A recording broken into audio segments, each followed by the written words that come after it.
Assalamualaikum warahmatullahi wabarakatuh. Perkenalkan, nama saya Nanda dengan NIM 222042. Yaitu di video ini saya ingin membuat video UAS, yaitu yang bermatkul ilmu dakwah, yaitu tugasnya membuat video khutbah. Bismillah. Innal hamdalillah nahmaduhu wa nasta'inuhu wa nastaghfiruh wa na'udzu billahi min syururi anfusina wa min sayyiati a'malina. من يهد الله فلا مضل له ومن يضلل فلا هادي له. أشهد أن لا إله إلا الله وحده لا شريك له وأشهد أن محمدا عبده ورسوله. اللهم صل على محمد وعلى آل محمد كما صليت على إبراهيم وعلى آل إبراهيم وبارك على محمد وعلى آل محمد كما باركت على آل إبراهيم وعلى آل إبراهيم إنك حميد مجيد. يا أيها المسلمون اتقوا الله حق تقاته ولا تموتن إلا وأنتم مسلمون. فقد قال الله تعالى في كتابه الكريم: لئن شكرتم لأزيدنكم ولئن كفرتم إن عذابي لشديد. معاشر المسلمين حفظكم الله. Sebuah keniscayaan bagi kita untuk senantiasa meningkatkan ketakwaan dan rasa syukur kita kepada Allah Subhanahu wa taala yang telah memberikan berbagai nikmat yang tidak bisa kita hitung satu persatu. Perlu kita sadari bahwa nikmat dari Allah ini bukan hanya dalam bentuk materi saja, nikmat kesehatan, kesempatan, dan yang lain-lain, yaitu nikmat yang tidak pernah ada habisnya yang diberikan oleh Allah Subhanahu wa taala kepada kita. Islam dan iman lebih berharga dari sekedar nikmat materi yang kita miliki. Bayangkan bagaimana rasanya jika harta banyak namun tidak bisa menikmati karena sakit-sakitan. Bagaimana rasanya jika jabatan tinggi namun hati tidak merasa tenang. Oleh karenanya, sebagai seorang makhluk, kita harus menyadari bahwa ada yang memiliki segalanya dari kita, berhak atas segalanya. Perjalanan kehidupan kita di dunia ini yakni Sang Khalik, Sang Pencipta, yaitu Allah Subhanahu wa taala. Masyarul muslimin hafidhumullah, di era modern saat ini banyak manusia semakin menunjukkan sikap hedonis, sebuah pandangan hidup yang menganggap bahwa orang akan menjadi bahagia jika kita bisa mencari kebahagiaan sebanyak mungkin dan sedapat mungkin menghindari perasaan-perasaan yang menyakitkan. Hedonisme merupakan ajaran atau pandangan bahwa kesenangan atau kenikmatan merupakan tujuan hidup. Pandangan ini mengakibatkan manusia berusaha mencari kebahagiaan dengan mengumpulkan harta sebanyak-banyaknya dengan berbagai cara dan upaya. Cara-cara mendapatkan harta pun tidak mempedulikan norma-norma agama atau aturan yang ada. Halal haram pun tabrak saja, yang penting harta banyak dan kebahagiaan bisa dirasa. Saat ini juga kita rasakan banyak manusia yang mementingkan kuantitas daripada kualitas harta. Manusia modern yang mementingkan jumlah daripada berkah harta yang dimiliki. Ini terlihat dari orientasi hidup dan prinsip manusia saat ini. Beranggapan bahwa hidup dan rezeki adalah matematika, yakni 1 tambah 1 sama dengan 2. Padahal rezeki dalam kehidupan ini tidak bisa dihitung dengan ilmu matematika. Dalam hidup terkadang 1 tambah 1 memang 2. Namun bisa saja 1 tambah 1 sama dengan 11. Atau 1 tambah 1 bisa saja 0. Banyak bermodal besar tapi tidak mendapatkan untung besar dalam usaha. Sementara banyak yang usaha kecil tapi rezeki terus mengalir. Itu adalah rahasia Allah Subhanahu wa taala. Banyak kita lihat orang bekerja pergi pagi pulang sore, peras keringat, banting tulang sampai berani meninggalkan sholat dan ibadah wajib lainnya, namun kehidupan ekonominya begitu-begitu saja. Sementara ada yang bekerja dengan biasa-biasa saja, bisa menjalankan ibadah dengan tenang, namun rezeki yang didapatkan terus mengalir dan berlipat ganda. Namun menjadi renungan kita bersama bahwa Allah Subhanahu wa taala telah memberikan rezeki berupa harta kepada masing-masing manusia.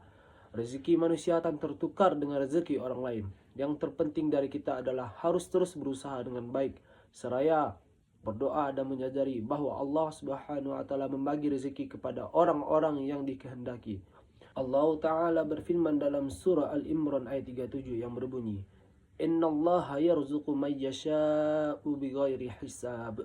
Sesungguhnya Allah memberi rezeki kepada siapa saja yang dikehendakinya tanpa batas.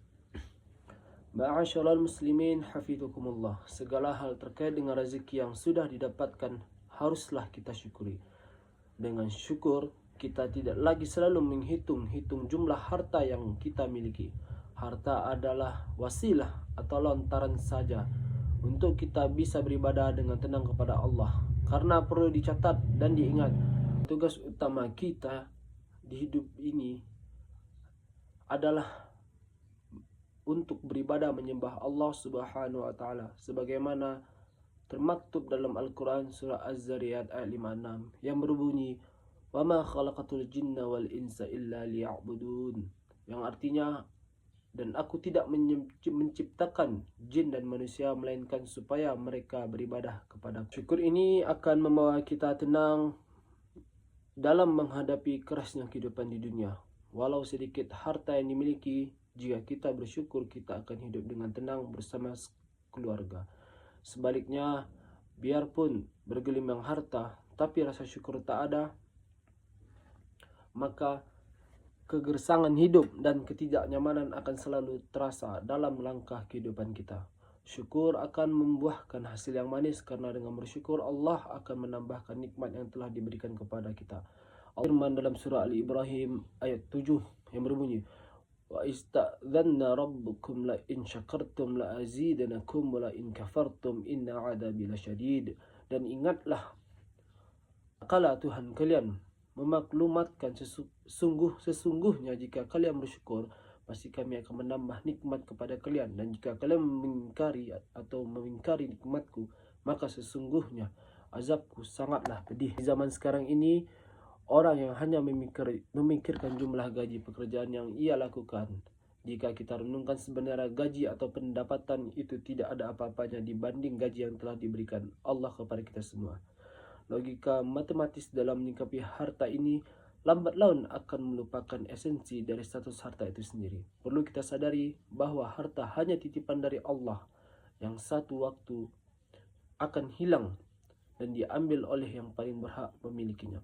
Kesadaran bahwa harta hanya sebuah titipan ini akan memunculkan sikap senang berbagi, bersedekah, dan berzakat. Kita tak perlu khawatir jika kita memberikan harta kita kepada orang lain. Harta kita akan jadi berkurang. Sekali lagi, hidup bukanlah matematika, sesuatu yang kita berikan kepada sesama pada suatu hari pasti akan dapatkan kembali, karena hakikat memberi adalah menerima. Para muslimin hafizakumullah, di akhir khutbah ini mari kita renungkan Al-Quran surah At-Talaq ayat 2-3.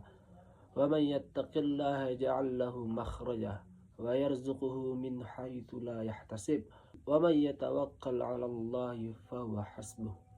Artinya, barang siapa yang bertakwa kepada Allah, niscaya dia akan menggandakan baginya jalan keluar dan memberinya rezeki dari arah yang tiada disangka-sangka. Dan barang siapa yang bertawakal kepada Allah, niscaya Allah akan mencukupkan keperluannya. Ayat ini merupakan petunjuk kepada kita bahwa jika kita ingin hidup dalam ketenangan, maka hiduplah dalam ketakwaan dengan menjalankan segala perintah Allah dan menjauhi larangannya, yaitu seperti burung yang pergi pada pagi hari dalam keadaan lapar dan kembali pada sore harinya dalam keadaan kenyang. Yakinlah Allah Maha Luas lagi Maha Mengetahui. Barakallahu li wa lakum fil Qur'anil azim wa nafa'ani wa iyyakum bima fihi minal ayati wa dzikril hakim. Aquli qawli hadha wa astaghfirullahu li wa lakum wa lil muslimin fastaghfiruhu innahu huwal ghafurur rahim. Alhamdulillahi ala ihsanihi wa syukrin ala tawfiqihi wa amati wa ashhadu an la ilaha illallah wahdahu la syarika lahu wa ashhadu anna sayyidina Muhammadan abduhu wa rasuluh ad-da'i ila radwanihi. Allahumma salli ala sayyidina Muhammad wa ala alihi wa ashabihi wa sallim taslima katsira. Amma ba'du. فيا أيها الناس اتقوا الله فيما أمره وانتهوا عما واعلموا أن الله أمركم بأمر ودعا فيه بنفسه وثنى بملائكته بنفسه وقال تعالى إن الله وملائكته يصلون على النبي يا أيها الذين آمنوا صلوا عليه وسلموا تسليما اللهم صل على سيدنا محمد صلى الله عليه وسلم وعلى آل سيدنا محمد وعلى أنبيائك ورسولك وملائكته المقربين وارض الله عن الخلفاء الراشدين أبي بكر وعمر وعثمان وعلى عن بقيته. الحمد لله والحمد لله ثم الحمد لله أشهد أن لا إله إلا الله وحده لا شريك له وأشهد أن سيدنا محمدا عبده ورسوله الذي لا نبي بعده اللهم صل وسلم على نبينا محمد وعلى آله وأصحابه ومن تبعهم بإحسان إلى يوم القيامة أما بعد فيا أيها الناس أوصيكم ونفسي بتقوى الله فقد فاز المتقون فقال الله تعالى إن الله وملائكته يصلون على النبي يا أيها الذين آمنوا صلوا عليه وسلموا تسليما اللهم صل على سيدنا محمد وعلى آل سيدنا محمد اللهم اغفر للمؤمنين والمؤمنات والمسلمين والمسلمات الأحياء منهم والأموات اللهم ادفعنا عنا البلاء والوباء والكورونا والزلازل والمهنة وسوء الفتن والمهن ما ظهر منها وما بطن عن بلادنا إندونيسيا خاصة وسائر البلدان المسلمين عامة يا رب العالمين اللهم أرنا الحق حقا وارزقنا اتباعه وأرنا الباطل باطلا وارزقنا اجتنابه ربنا آتنا في الدنيا حسنة وفي الآخرة حسنة وقنا عذاب النار والحمد لله رب العالمين عباد الله إن الله يأمركم بالعدل والإحسان وإيتاء ذي القربى وينهى عن الفحشاء والمنكر والبغي يعظكم لعلكم تذكرون عباد الله إن الله يأمركم بالعدل والإحسان وإيتاء ذي القربى وينهى عن الفحشاء والمنكر والبغي يعظكم لعلكم تذكرون واذكروا الله العظيم يذكركم اشكروه على نعمه يزيدكم ولا ذكر الله أكبر أقيم الصلاة